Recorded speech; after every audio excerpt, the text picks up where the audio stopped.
Dieses kleine Ding hier hat meine ganze Woche ruiniert. Alles begann, als ich neulich ein Video bearbeitete und plötzlich dieses Geräusch hörte.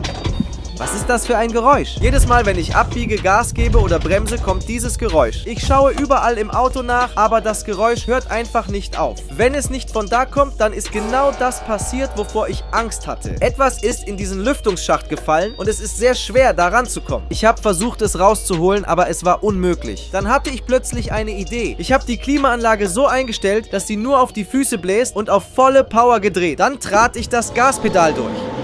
Da habe ich es rausgeholt. Es sieht aus wie ein Bonbon. Und ich glaube, ich weiß genau, wer dahinter steckt. Wer hat das ins Auto fallen lassen? Ich. Was ist das? Ein Bonbon. Ein Bonbon, ja?